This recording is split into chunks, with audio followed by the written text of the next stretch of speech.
நாம் தமிழர் கட்சியின் ஒருங்கிணைப்பாளர் சீமான் அவர்கள் மீது ஒய்எம்சிஏ மைதானத்தில் ஒரு பதிப்பகம் நடத்திய ஒரு கூட்டத்தில் தமிழ் தாய் வாழ்த்த திட்டமிட்டு சீமான் அவர்களின் தூண்டுதலின் பேரில் தமிழ்நாட்டின் தமிழ் தாய் வாழ்த்த புறக்கணித்து இழிவு செய்ததற்காகவும் திண்டுக்கல் டிஐஜி வந்திதா பாண்டே அவர்கள் குறித்து ஊடகத்தினர் முன்பாக இழிவாக ஒரு பெண் ஐபிஎஸ் என்னும் பாராமல் உயர் அதிகாரி என்றும் பாராமல் இழிவாக பேசியதற்கும் நேற்று மாலை கடலூரில் ஊடகத்தின் முன்பாக தந்தை பெரியார் சொன்னதாக எந்த ஒரு அடிப்படை ஆதாரமும் இல்லாமல் அவதூறு பரப்பிய சீமான் மீதும் தமிழ்தாய் வாழ்த்து அவமதித்த அந்த பதிப்பகத்தின் மீதும் கடுமையான நடவடிக்கை எடுக்க வேண்டும் என்று எமது தமிழர் முன்னேற்ற படை சார்பாக சென்னை பெருநகர காவல் ஆணையர் அலுவலகத்தில் இன்னைக்கு புகார் கொடுத்திருக்கிறோம்.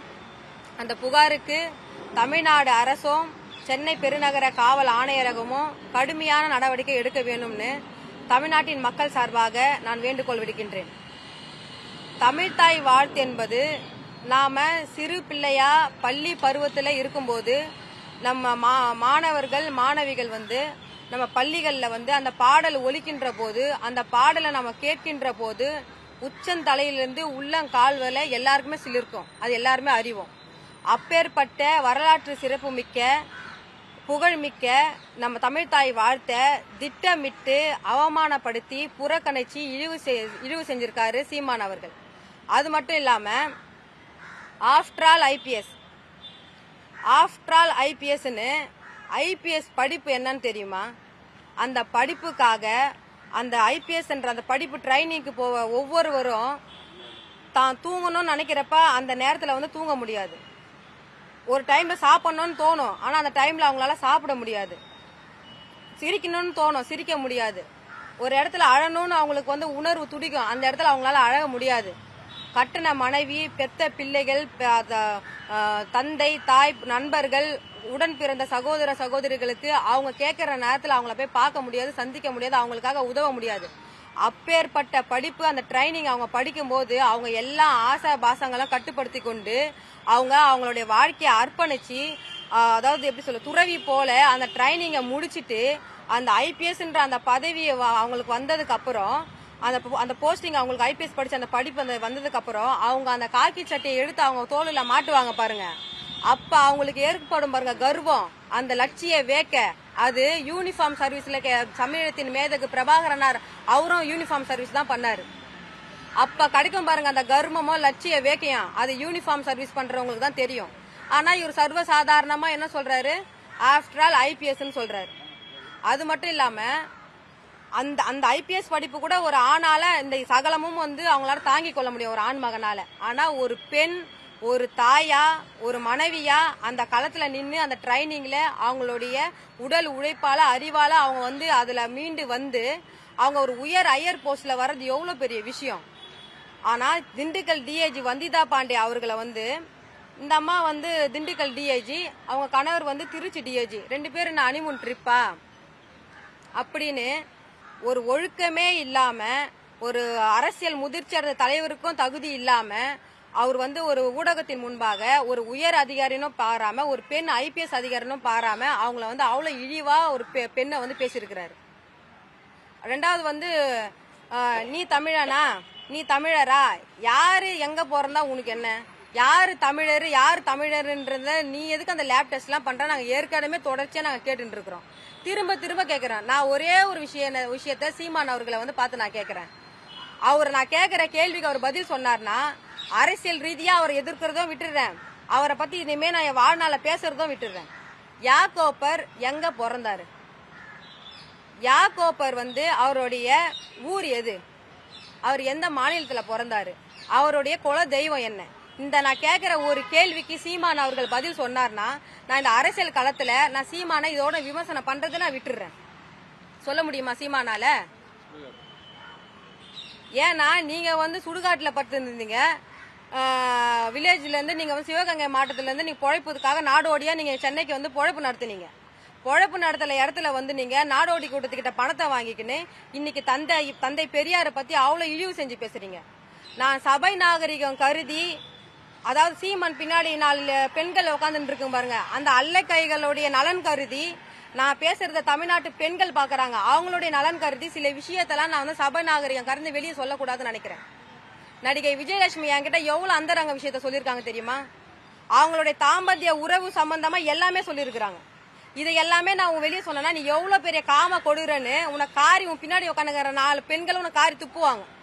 அந்த அளவுக்கு நீ அந்த விஜயலட்சுமி வந்து நீ டார்ச்சர் பண்ணியிருக்கிற. ஒரு பெண்ணு கணவன் மணியா வாழறப்ப கூட தாம்பத்திய உறவுல ஈடுபடுறப்ப ஒரு மனைவிக்கு வந்து சம்மதம் இருந்தாதான் நீ ஈடுபட முடியும். நீ அதுவும் அவங்க சுய நினைவுல இருந்தாதான் நீ ஈடுபட முடியும். நீ நடிகை விஜயலட்சுமிய வந்து நீ வந்து போதை வஸ்துக்களை கொடுத்து அவங்கள சுய நினைவை இழக்க வச்சு நீ அவங்கள வந்து அதாவது ரொம்ப அதாவது செக்ஷுவலா பயங்கரமான டார்ச்சர் நீ பண்ணிருக்கிற. நீ எவ்வளவு பெரிய காம கொடுறன்னு தெரியுமா? இன்னும் நிறைய விஷயம் எல்லாம் என்கிட்ட இருக்குது. நீ இதோட வாயை அடக்கிக்கிட்டு நீ வந்து அமைதியா இருந்தீன்னா உன் சாப்டரை நாங்க வந்து க்ளோஸ் பண்ணிடுவோம். அப்படி இல்ல நீ திரும்ப திரும்ப நீ இதே மாதிரி வதந்திய அவதூறுகளை ஆதாரமற்ற கருத்துக்களை நீ பேசிட்டு இருந்தீங்கன்னா மொத்தத்தையும் நான் கிளீன் போல்ட நாட்டு மக்களுக்கு நான் சொன்னேன்னா அது எப்படி சொல்றது, அதாவது தமிழ்நாட்டுல அரசியல் செய்ய முடியாத தமிழ்நாட்டு பெண்களே உன்னை கல்லால் அடிப்பாங்க, செருப்பு கொண்டு அடிப்பாங்க. அந்த அளவுக்கு நீ கேவலமானவர். இதுல வேற வந்து அண்ணா பல்கலை விவகாரத்துல வந்து போராட்டம் நடத்துறதுக்கு 10 பெண்களை கூட்டின்னு வர. நீயே பாலியல் குற்றவாளி, உன் கட்சியில இருக்கிறவன் ஆம குஞ்சுங்க எல்லாமே பாலியல் குற்றவாளிகள் தான் ஈடுபடுறீங்க. அப்புறம் நீ எந்த பாதிக்கப்பட்ட பெண்ணுக்கு நீங்க என்ன நீதியை பெற்று தர போறீங்க? சீமான் அவர்கள் வந்து மேடையில நம்ம வருண் டிஐஜி சார் சொன்னா போல மைக்கு முன்னாடி தான் புலி, மத்த இடத்துல எலி. அவர் சொல்றதை நான் ஏத்துக்கிறேன். ஏன்னு கேட்டீங்கன்னா அவரு மைக்கு முன்னாடி வாயால வடை சுட்டு வாயால மாட்டி தான் நிறைய வழக்குகள் எல்லாம் வாங்கியிருக்கிறாரு. ஆனா இந்த வீரலட்சுமி களத்துல நின்னு மக்களுக்காக போராடி களத்துல நின்னு கலவரமான வழக்கு தான் இந்த வீரலட்சுமி மேல. என்னுடைய கட்சியை வந்து தடை செய்யணும், என்ன தேசிய பாதுகாப்பு சட்டத்துல அடைக்கணும்னு அப்போ ஆண்ட காங்கிரஸ் கட்சி அண்ணன் GK வாசன் அண்ணன் அக்கா விஜயதரணி அவர்கள் ஆளுநர் மாளிகை வாயில உட்காந்து போராட்டம் பண்ணி என்ன சிறையில அடைச்சு என் கட்சியும் என்னையும் தேசிய பாதுகாப்பு சட்டத்துல அடைக்க சொன்னாங்க. இதுதான் இந்த வீரலட்சுமி.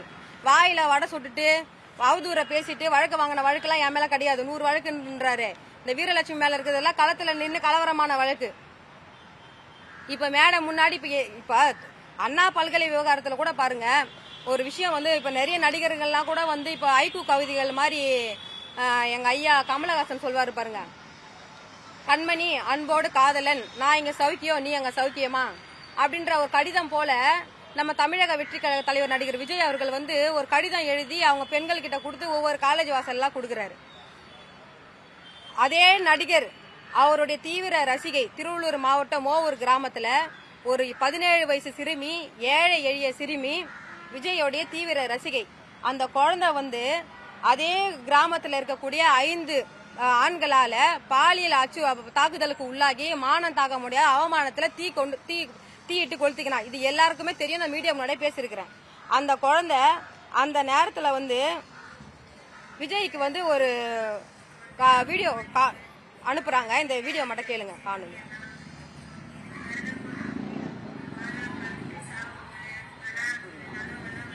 இதுல அவங்க விஜய் கிட்ட பேசுறாங்க, அண்ணா நான் உங்க ரசிகைனா, நான் இந்த மாதிரி வந்து பாலியல் ரீதியான தாக்குதலுக்கு உண்டாகி இருக்கிறேன், எனக்கு மருத்துவ உதவி செய்யறதுக்கு வந்து யாரும் வரல, ஆனா மருத்துவ உதவி செய்யறதுக்கு நீங்க ஏதாவது எனக்கு வந்து உதவி செய்யுங்கன்னு வீடியோ வெளியிட்டு அது எல்லா தொலைக்காட்சியில ஒளிபரப்பு செய்யப்பட்டது. அப்ப அந்த நடிகர் விஜய் அவர்கள் வந்து அந்த வீடியோவை பார்க்கலையா, இல்ல உதவி செய்யறதுக்கு மனம் வரலையா? அன்னைக்கு கூட திமுக ஆட்சியில திமுக அரசாங்கம் அப்ப இருந்த சீஃப் செக்ரட்டரி திமுக அரசோடைய தலைமை செயலாளர் இறையன்பு ஐயா அந்த வீடியோவை பார்த்துட்டு அந்த குடும்பத்தாரை வரவழைச்சு தலைமைச் செயலகத்துக்கு 3.5 லட்சம் ரூபாய் அரசு சார்பா நிதி உதவி வழங்கினாங்க. அந்த திருவள்ளூர் மாவட்ட கலெக்டர் 1 லட்சம் ரூபாய் நிதி உதவி வழங்கி அந்த குழந்தைக்கு மருத்துவ உதவி செஞ்சு காப்பாத்தினாங்க. ஆனாலும் துரதிருஷ்டவசமா அவங்க வந்து 75% மார்பகம் ஃபுல்லா எரிஞ்சதுனால அந்த குழந்தைய காப்பாற்ற முடியல, இறந்துட்டாங்க. இப்ப வந்து அண்ணா பல்கலைக்கழக மாணவி என்ன பொறுத்த வரைக்கும் நான் அதிகாரத்துல இருந்தேன்னா இது போல பெண்கள் மீது கை வைக்கிற யாராவது அரபு நாட்டுல பண்ற மாதிரி தலையை வெட்டி வெளியே ரோட்ல வைப்பேன். நான் அதிகாரத்துல வந்தேன்னா அதை செய்வேன், அதுல மாற்று கருத்து கிடையாது. ஆனால் திடீர்னு தமிழ்நாட்டில் உள்ள எதிர்கட்சி தலைவர், சாதி அமைப்புகள், இப்போ பெண் விடுதலைக்காக போராடுற போராளிகள் எல்லாருமே அண்ணா பல்கலைக்கழக அந்த விவகாரத்துல வந்து போராட்டம் பண்றீங்க, அப்புறம் யார் அந்த சாரு அப்படின்னு கேக்குறீங்க. அப்படி பார்த்தா தமிழ்நாட்டுல மூளை முடுக்கல எங்கெங்கயோ குழந்தைங்க எல்லா பாலியல் ரீதியான தாக்குதலுக்கு உள்ளாடுறாங்க. அப்பெல்லாம் ஏன் நீங்க ஏன் வந்து பேச மாட்டீங்க? ஒரு பெண்ணு அந்த அந்த விஷயத்தை எப்படி மறைக்கணும், அந்த பெண்ணுடைய பேர் எப்படி வெளியே வரக்கூடாது அப்படின்றது வந்து ஆக்ட்லயே இருக்குது. அப்படி இருந்தும் அந்த பெண்ணுடைய பேரு, அவங்க எப்படி பாதிக்கப்பட்டாங்க எல்லாமே நீங்க வந்து போராட்டம் வாயில எல்லாமே அந்த பொண்ணுடைய வாழ்க்கை நாசமாக்குறீங்க தானே நீங்க. அப்ப இந்த நடிகர்கள் எல்லாருமே வந்து எங்க போனீங்க நீங்க? இப்பதான் வந்து கொந்தளிச்சின்னு வரீங்க, லெட்டர் எழுதி கொடுக்குறீங்க. அதே போல நடிகை குஷ்பு கூட ஒரு நேத்து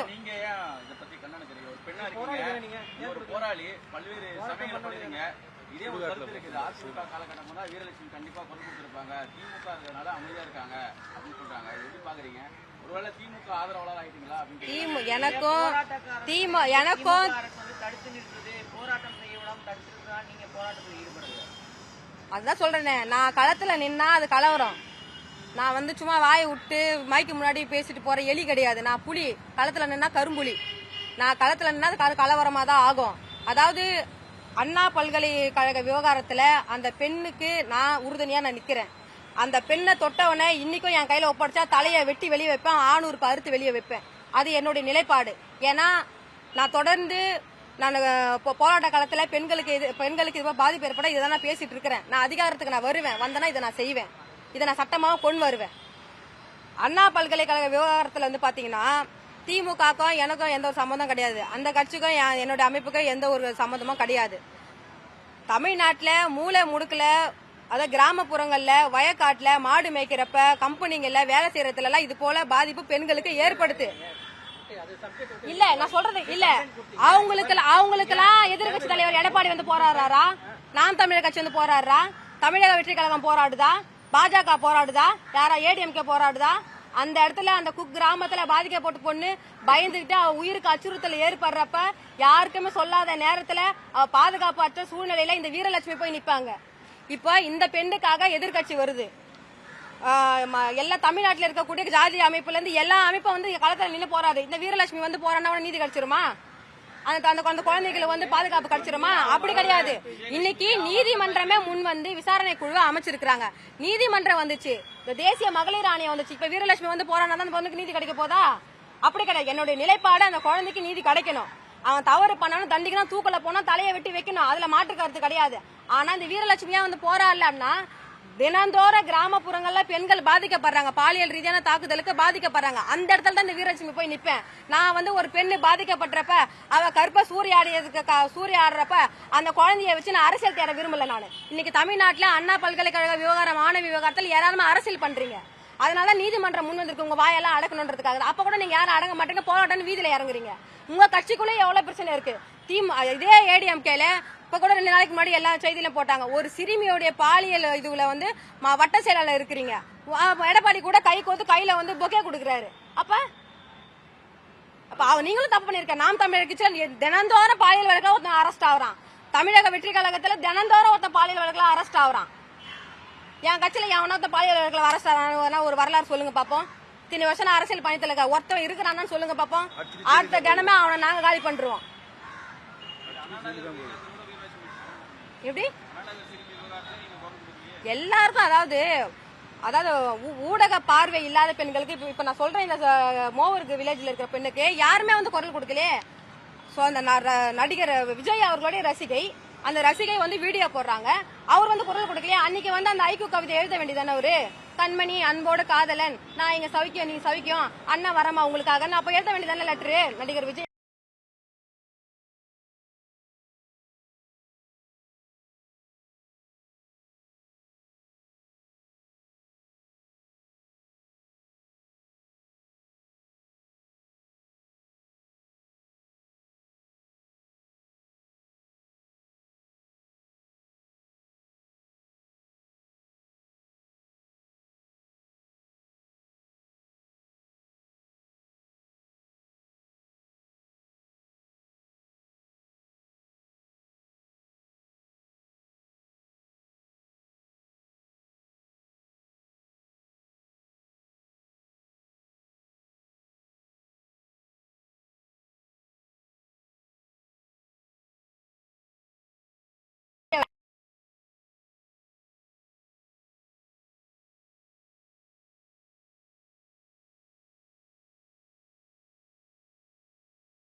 சித்தாந்தத்தை நாங்க தான் முன்னெடுப்போம் ஜனநாயக வழியில. நீ தலைவர் பிரபாகரனார் அவர்கள் புகைப்படத்தை சீமான் அவர்கள் முற்றிலுமா பயன்படுத்தவே கூடாது. இனி தமிழ்நாட்டில் பிரபாகரனார் புகைப்படத்தை நாம் தமிழர் கட்சி பயன்படுத்தவே கூடாது. அதே போல புலிக்கொடியை அவங்க ஏந்தவே கூடாது. ஏன்னா ஒழுக்க சீலம் உள்ள அந்த தலைவரை ஒழுக்கமானவர்கள் தான் அவங்க பின்பற்றணும். ஒழுக்கமே இல்லாத நீ எப்படி பயன்படுத்தலாம்? ஒரு தலைவர் எப்படி இருக்கணும்?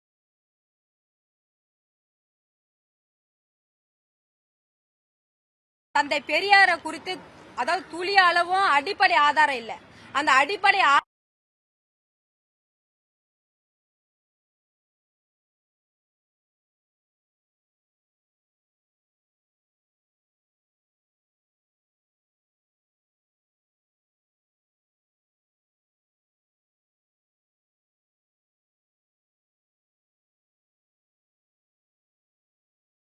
முட்டை பிரியாணி சாப்பிட்டு கோடம்பாக்கத்துல செத்து போன நடிகைகளோட சமாதி மேல படுத்துக்கிறது ஐபிஎஸ் ஆபீசருக்கான அழகாது.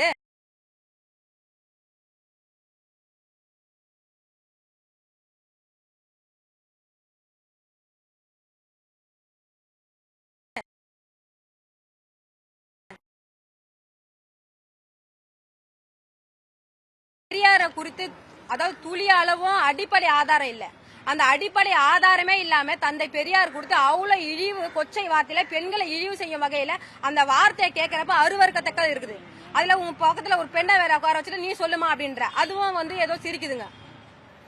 இது ஒரு அரசியல் அதாவது முதிர்ச்சி அடைந்த அரசியல் தலைவருக்கு அழகா இது? போராடினா தவறு நீங்க சொல்லிருக்கீங்க. ஒரு காலத்துல வீரலட்சுமினாலே ஒரு போராட்டம் தான். எந்த ஒரு முன்னெடுப்பு எடுத்தாலும் எந்த ஒரு பிரச்சனை வந்தாலும் முதல்ல போராட்டத்தை முன்னெடுத்தது வீரலட்சுமி தான். இன்னைக்கு ஒரு பாதுகாப்பான மிகவும் பிரபலமான ஒரு அண்ணா யூனிவர்சிட்டிக்குள்ள ஒரு வெளிநபர் போயிட்டு அந்த சிறுமியிடம் அந்த மாணவியிடம் பயங்கரமான ஒரு பாலியல் அத்துமீறலில் ஈடுபட்டிருக்காரு. அது மட்டும் இல்லாமல் அதுக்கு 2 தினங்களுக்கு முன்பாக அதே தோழியோட ஒரு தொடர்ந்து அந்த இடத்துல அவர் அது மாதிரி பண்ணிட்டு இருக்காரு. ஒரு வெளிநபருமே அந்த மாணவிட்ட அந்த பாலியல் தாக்குதல் பண்ணதை நீங்க நியாயப்படுத்துற வகையில ஏன் இப்படி பேசுறீங்க? போராடுறது தவறுன்னு எப்படி சொல்றீங்க? போராடுறது தவறுன்னு கேட்கல. இந்த வீரலட்சுமி ஏன் போராட வரலன்னு கேட்டதுக்கு போராட்டம் நிறைய நடக்குது. இந்த வீரலட்சுமி போராடிதான் நீதி பெற்று தர போறாங்களான்றதுதான் நான் கேள்வி முன்வைக்கிறேன். ஏன்னா உயர் நீதிமன்றம் வந்துருச்சு. ஒரு பாதுகாக்கப்பட்ட ஒரு அண்ணா யூனிவர்சிட்டிக்குள்ள ஒரு தனிநபர் உள்ள போந்து ஒரு பொண்ணு மேல கைய வச்சிருக்கான். அவன் கால் உடைக்கப்பட்டிருக்கு. அவனை குண்டாஸ்பத்திரிக்கு உள்ள போட்டாங்க. வழக்கு நடத்த போறாங்க. அவனுக்கு தண்டனை சட்டம் கண்டிப்பா கொடுக்க போகுது. சட்டம் தண்டனை கொடுக்கலையா? இந்த வீரலட்சுமி கண்டிப்பா தண்டனை கொடுப்பேன். இது அவனுக்கு மட்டும் கிடையாது, பெண்கள் மேல கை வைக்கிறோம் எல்லாருக்குமே அதேதான். நான் அண்ணா யூனிவர்சிட்டி பெண்களுக்கு அதாவது எதிராக நான் பேசல. நீங்க என்னோட கருத்தை மாத்தி புரிஞ்சிருக்கீங்க. நான் என்ன சொல்றேன், என்னோட செயல்பாடு என்னோட எண்ணம் பொண்ணை தொட்டவனே அவன் தலையை எடுக்கணும்ன்றது என்னுடைய நிலைப்பாடு. நான் திரும்ப சொல்றேன் நானு. ஆனா அவங்களுக்கு நான் ஆதரவா இல்ல அப்படின்னு சொல்லாதீங்க. அந்த பெண்ணுக்கு நான் முழுமையான ஆதரவு நான் கொடுக்கறேன். போராட்டம் என்பது எல்லா பெண்களுக்கும் பொள்ளாச்சி பாலியல் வழக்குல அந்த பொண்ணு ஒரு புகார் தருது. இங்கே தெரியும், ஒரு பொண்ணு தன்னுடைய நடந்த சம்பவங்களை பற்றி கூறுது. அந்த இடத்துல ஒருவர் அவருக்கு அந்த நபர்கிட்ட குற்றச்சாட்டப்பட்டு கைது செய்யப்பட்ட நபர்கிட்ட போன்ல பேசியிருக்காரு. அந்த நபரோடு இருக்கணும்னு சொல்லிட்டு அவன் வற்புறுத்தி இருக்கான். எல்லாத்தையும் அந்த பொண்ணு கொடுத்துருக்கு புகார்ல. அதையும் காவல்துறை வெளியிட்டு இருக்குது. அந்த எஃப்ஐஆர் வெளியில வந்துச்சு. பொண்ணோட பேருகிற எல்லாம் வெளில வந்துச்சு. பாதிக்கப்பட்ட பெண்ணு எவ்வளவு ஒரு மன அழுத்தத்துல இருந்தா, ஒரு மன உளைச்சல இருந்தாக்கா அந்த ஒரு தகவலை அவர் சொல்லியிருப்பாங்க. அது குறித்துதான் ஒரு நபரை மட்டும் கைது பண்றீங்க, மற்ற நபரை ஏன் கைது பண்ணல அப்படின்னு கேட்டுதான் அதை போராட்டம் பண்றாங்க. இது எந்த வித தவறுன்னு சொல்றீங்க? ஏன் நீங்க போராட்டம் முன்னெடுக்கல? வீரலட்சுமியை நாங்க போராட்ட காலத்துல பாக்கல, ஏன் பாக்கல? இன்னைக்கு சீமான் மேல புகார் கொடுத்து வந்திருக்கீங்க. இதுக்கு முன்னாடி விஜயலட்சுமி கூட நீங்க வந்தீங்க. அதே மாதிரி திமுகவுக்கு எதிராக ஏதாவது ஒரு செயல் வந்தாக்கா வீரலட்சுமி புகார் கொடுக்க வராங்களே ஒழிய ஒரு தவறு திமுக அரசு கண்டித்தோ ஒரு தவறு நடக்கும் பட்சத்தில் ஏன் வீரலட்சுமி வரல? அதுதான் எங்களுடைய கேள்வி. இப்போ அந்த பாலியல் அந்த பையன் இப்ப ஞானசேகரன்ற அந்த பையன் திமுகவுடைய எம்எல்ஏவா, எம்பியா, இல்ல அமைச்சரா? அவருக்காக நான் வரிஞ்சு கட்டின்னு வரதுக்கு அப்படியே இருந்தாலும் வரிஞ்சு கட்டி நான் வரமாட்டேன். அவன் பாதிப்பை ஏற்படுத்தின பையன் கைது செய்யப்பட்டிருக்கான். அந்த பொண்ணு யாரு கூட அட்ஜஸ்ட்மெண்ட் பண்ணுன்னு சொன்னது யாருன்றதை யாரா ஆதாரபூர்வமா ரெக்கார்டு ஏதாவது வச்சிருந்தீங்கன்னா, இல்ல அவன் பேசுனா உயர்நீதிமன்றம் ஒரு குழு அமைச்சிருக்கு, அவங்க கிட்ட கொடுங்க. இல்ல தேசிய மகளிர் ஆணையத்துல கொடுங்க, இல்ல மீடியாவுக்கு கொடுங்க. அது எதுக்கு பேட்ச் கொடுத்துட்டு நீங்க அசம்பிளியில் போயிட்டு அலப்பறை பண்றதுல ஒண்ணு நியாயம் கிடையாது. அப்ப அந்த பொண்ணையும் அந்த குடும்பத்தையும் அந்த பொண்ணுடைய வாழ்க்கையை சீரழிக்கிறீங்க. எங்ககிட்ட ஆதாரம் இருந்தாக்கா நீங்க சொன்னீங்க பாத்தீங்களா, தலையை துண்டித்து நடவடிக்கை எடுப்போம். அதே மாதிரி எல்லா பொதுமக்களுக்கும் அந்த கோபங்கள் இருக்கு. அவங்க கிட்ட ஆதாரங்கள் இருக்கும் பட்சத்துல அவங்களே அதை பண்ணுவாங்க. ஓகேங்களா? அதை கண்டுபிடிக்க வேண்டியது யாருடைய பொறுப்பு? போலீஸோடைய பொறுப்பு. போலீஸார் மெத்தனமா செயல்படுறாங்கன்னு தான் எதிர்கட்சிகளோட குற்றச்சாட்டு. அதை வச்சுதான் அவங்க போராட்டத்தை முன்னெடுக்கிறாங்க. ஆமா, காவல்துறை நடவடிக்கை ஒரு நடவடிக்கை எடுக்கணும்னு சொல்லி தான் அவங்களோட கேட்கிறாங்க. இதே வீரலட்சுமி அவர்கள் இதே போன்று பல்வேறு பெண்களுக்காக போராட்டம் நடத்தியிருக்காங்க. அதே மாதிரி போலீஸை கண்டிச்சுதான் நடவடிக்கை போராட்டம் நடத்திருக்காங்க. இப்ப ஏன் நடக்கல, ஏன் பண்ணல, இதான் கேள்வி கேட்கறாங்க. ரெண்டாவது, இதே திமுக சார்ந்த இதுல மட்டும் ஏன் வராங்க வீரலட்சுமி? அவங்களுக்கு ஏதாவது ஆதாயம் இருக்கான்னு கேட்கறாங்க. எனக்கு என்னங்க ஆதாயம் இருக்கு? எனக்கு என்ன அதாவது ஒரு வார்டு செயலாளர் கூட திமுக இருந்து எனக்கு போன் பண்ண மாட்டாங்க. அந்த அளவுக்கு யாரும் எனக்கு பழக்கம் கிடையாது. என் குடும்பத்துல நிறைய பேர் திமுக இருந்தவங்க. எங்க அப்பா திமுக காரன் தான்.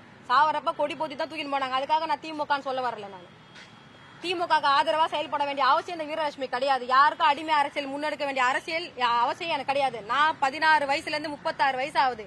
இந்த நிமிஷம் வரைக்கும் நான் தனியா களத்துல என்னுடைய கொள்கை, என்னுடைய சித்தாந்த பிரகாரம் தான் நான் நடக்கிறேன். யாருக்கும் எதுக்கும் அடிமை அரசியல் சீமான் மாதிரி நாடோடி கூட்டத்துக்கிட்ட RSS கிட்ட பணம் வாங்கிக்கிட்டு பீட்டிகமா செயல்பட வேண்டிய அவசியம் இந்த வீரலட்சுமிக்கு கிடையாது. அதனால பாதிக்கப்பட்ட பெண்ணுக்கு நான் துணை நிற்கிறேன். அவங்களுக்காக போராட முன் வரல அப்படின்னா, ஒரு போராட்டம்ன்றது யாருமே யாருடைய பார்வையும் ஒரு பாதிக்கப்பட்ட பெண் மேல படல, எந்த ஒரு ஊடகத்துடைய கண்ணும் பாதிக்கப்பட்ட பெண் மேல படல, அரசாங்க பார்வைக்கு போகல அப்படின்றப்பதான் இந்த வீரலட்சுமி வருவேன். இப்ப தமிழ்நாடே கொந்தளிச்சு தமிழ்நாட்டில் இருக்கிற ஒட்டுமொத்த அரசியல் கட்சியும் அரசியல் பண்றதுக்காக ஒரு பெண்ணுடைய அவன் வாழ்க்கையை சீரழிச்சது இல்லாம இன்னைக்கு எல்லாருமே போயிட்டு அந்த பொண்ணுடைய வாழ்க்கையை குடும்பத்தையும் சீரழிக்கிறீங்க. அது மீண்டும் மீண்டும் அவங்க மீது நம்ம ஆசிட்ட ஊத்துறதுக்கு சமம். மேற்கொண்டு நான் வேற போய் போராட்டம் பண்ணி என்ன ஆக வேண்டி கிடைக்குது? ஒண்ணுமே கிடையாது. ஏன்னா விசாரணை குழு அமைச்சிருக்காங்க. அந்த பாதிக்கப்பட்ட பெண்ணுக்கு கண்டிப்பா நீதி கிடைக்கும். தமிழ்நாடு அரசு கண்டிப்பா நீதியை பெற்றுக் கொடுப்பாங்க. ஏன்னா இப்போ இந்த இறந்து போன இந்த பெண்ணுக்கு முன்னாள் சீஃப் செக்ரட்டரி இறையன்பை ஐயா 3 லட்சம் ரூபாய் பணம் கொடுத்து மருத்துவத்துக்கு காப்பாத்துங்கன்னு உடனே அடுத்த மறுநாள் அவங்க போன் பண்ணி வர வச்சாங்க எங்களை. அப்படி போட்ட அரசாங்கம் தான் இது. பெண்களுக்கு ஒரு பாதிப்பு ஏற்பட்டா துரிதமா இரும்புக்காரம் கொட்டு இந்த அரசாங்கம் அடக்கும். அப்படி அடக்கல அப்படின்னா எங்கள் போன்ற வீரமிக்க தமிழ் பெண்கள் மீது எவன் கை வைத்தானோ அவன் கைகளை மட்டுமல்ல அவன் தலையும் ஆண் உறுப்பையும் வெட்டி எடுப்போம் என்றதை நான் தெரிவிச்சுக்கிறேன்.